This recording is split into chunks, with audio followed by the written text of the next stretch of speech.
मैं तो राजा विक्रमादित्य हूँ। क्षमा कीजिए महाराज, मेरी आंखें आपको देखकर धोखा खा गई। मेरा पुत्र भी हूबहू तुम्हारे शक्ल का ही था।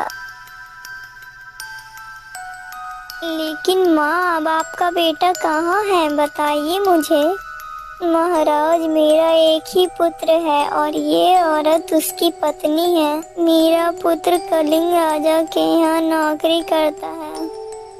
मेरे पुत्र को गए 12 वर्ष हो गए हैं, लेकिन अभी तक वो वापस नहीं आया है। मैं रो रो कर अंधी हो गई हूँ। रोज पुकारती हूँ अपने बेटों को, लेकिन वो नहीं आता। महाराज, अब आप ही कोई मदद करो मेरी।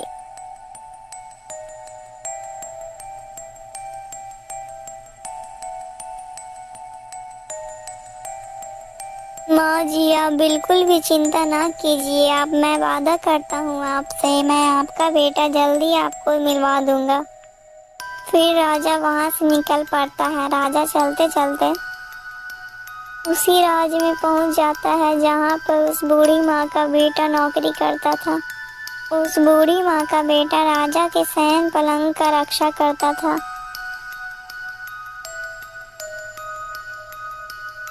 तुम्हारा नाम किशन है ना? हाँ हाँ, मैं ही किशन हूँ।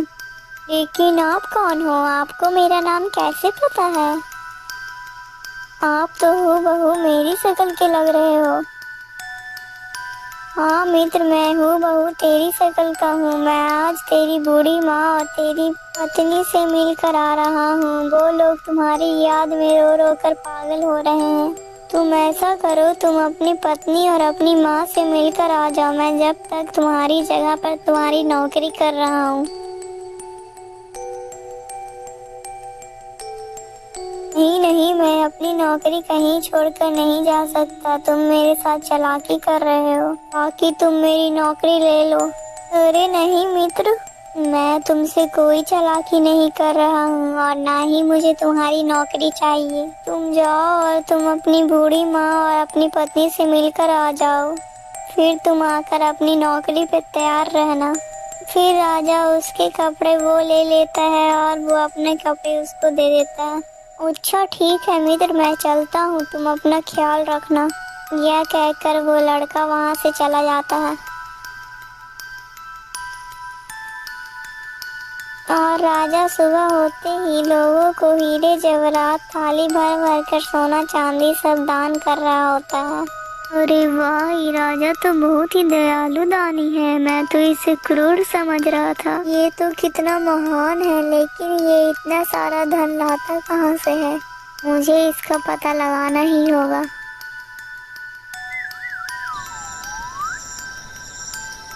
जैसे ही आधी रात गुजरती है तो राजा उठकर चुपचाप वहाँ से जंगल की ओर निकल पड़ता है। अरे ये क्या, राजा इतनी रात्रि में अकेला कहाँ जा रहा है? अच्छा, मैं भी इसका पीछा करता हूँ।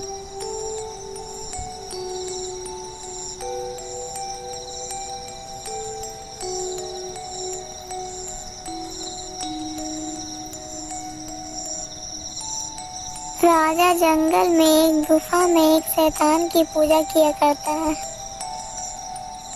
राजा एक बड़ी सी कढ़ाई में ढेर सारा तेल गरम करता है। जब तेल खौलने लगता है तब राजा उसी में कूद पड़ता है। जब राजा पूरी तरह भुन जाता है तब वहाँ पर शैतान प्रकट होता है और वो राजा के मांस को खाने लगता है। यह सारी घटना राजा छिपकर गुफा में देख रहा होता है। और जब उस शैतान का पेट भर जाता है तब वह अपने बोतल से एक जल निकालकर उस तेल में डालता है तो राजा जीवित हो जाता है। फिर शैतान अपनी पास रखी झोली को हिलाने लगता है और उस शैतान की झोली से ढेर सारे सोने चांदी और डायमंड गिरने लगते हैं। फिर राजा सारे खजाने को समेट लेता है और वो वहाँ से जाने लगता है।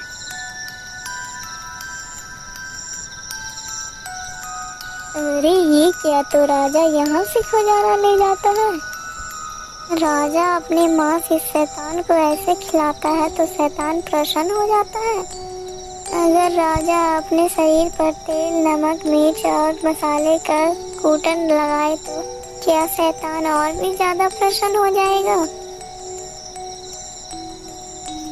अगले ही दिन जैसे ही आधी रात बीतती है तभी विक्रमादित्य अपने दूतों का आगमन करता है। प्रणाम महाराज, आपने हमें याद किया, बोलिए हमारे लिए क्या संदेश है।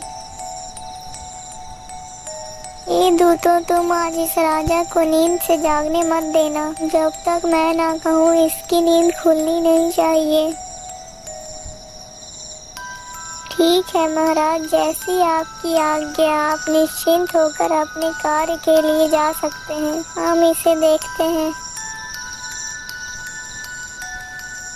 राजा विक्रमादित्य अपने पूरे शरीर पर नमक, मिर्च और तेल का मसाले का लेप करता है और खौलते हुए तेल में कूद पड़ता है। जैसे ही शैतान को तेल, मिर्च, मसाले की सुगंध जाती है तो वह जाग जाता है। ही ही हा हा हा हा हा हा ही हा हा हा हा हा। आज इतनी अच्छी खुशबू कहाँ से आ रही है। शैतान उस दिन पेट भरकर खाना खाता है और फिर वो राजा को जीवित कर देता है। अरे राजा, आज मैं तुमसे बहुत प्रसन्न हूँ। आज तुमने मुझे बहुत खुश कर दिया है। मांगो राजन, तुम्हारी क्या इच्छा है। आज मैं तुम्हारी कोई भी इच्छा पूरी कर सकता हूँ। हे शैतानी देवता, अगर आप मुझसे प्रसन्न हैं तो मुझे वचन दीजिए कि जो भी मैं मांगूंगा वो मुझे आप दीजिएगा।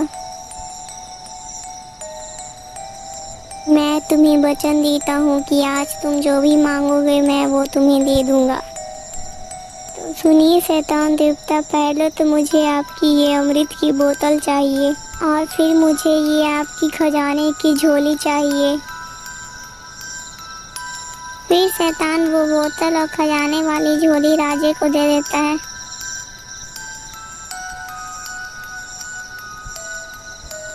ये शैतान के देवता, अब तुम इस स्थान को छोड़कर किसी दूसरे स्थान पर चले जाओ और वापस कभी मत आना। फिर शैतान उस जगह को छोड़कर वहां से चला जाता है। फिर राजा वहां की भट्टी तोड़ देता है और शैतान की मूर्ति भी तोड़ देता है। फिर राजा वहां से चल जाता है। अरे दूतों, अब तुम लोग जा सकते हो। जैसे ही दूतों वहां से चले जाते हैं वैसे ही राजा की नींद खुल जाती है। अरे इतनी रात हो गई है और मैं अभी तक सोता ही रहा। अरे जल्दी चलो चलो, नहीं तो शैतान नाराज हो जाएगा। फिर राजा जल्दी जल्दी से गुफा की तरफ चला जाता है। अरे ये क्या हो गया, यहाँ तो किसी ने तोड़फोड़ मचाई है। और तो और शैतान की मूर्ति भी तोड़ दी है और भट्टी भी तोड़ दी है। अब मेरा क्या होगा। अब मैं दान कैसे करूँगा। हे भगवान, अब मैं अपनी प्रजा को क्या मुंह दिखाऊंगा। फिर राजा निराश होकर वहां से चला जाता है।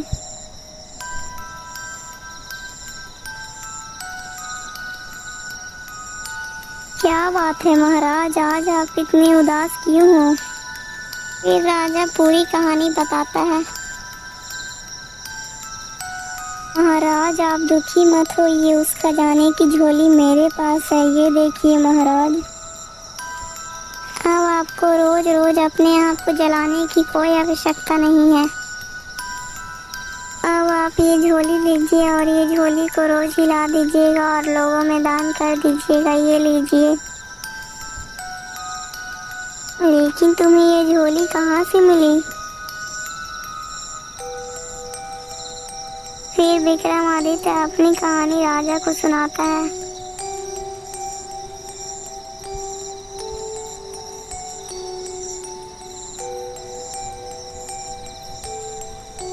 हे महाराज, आप इतने बड़े राजा होकर भी हमारे यहाँ नौकरी कर रहे हैं। मैं आपका ये एहसान कभी नहीं चुका सकता महाराज, कभी नहीं। महाराज बस आप मुझे जल्दी से स्वतंत्र कर दीजिए, मैं अपने राज वापस जाना चाहता हूँ। फिर राजा वहाँ से निकल पड़ता है और उस लड़के को अपने साथ में ही ले लेता है। राजा विक्रमादित्य अपने राज्य पहुंच जाता है। सैनिकों पंडिताइन को उस तेल से बाहर निकालिए। फिर राजा उस बोतल के पानी को पंडिताइन पर गिराता है। फिर पंडिताइन जीवित हो जाती है। फिर पंडित और पंडिताइन अपने घर वापस चले जाते हैं। फिर राजा उस लड़के को अपना मंत्री बना देता है और फिर राजा अपना कार्यभार संभालने लगता है। दोस्तों, अगर आपको ये वीडियो अच्छी लगी हो तो वीडियो को लाइक करके चैनल को सब्सक्राइब कर दीजिएगा और ऐसी और कहानी देखने के लिए हमारे चैनल में ज़रूर आइए। और दोस्तों, आप इस कहानी का पार्ट 1 हमारे चैनल में आके ज़रूर देखिएगा।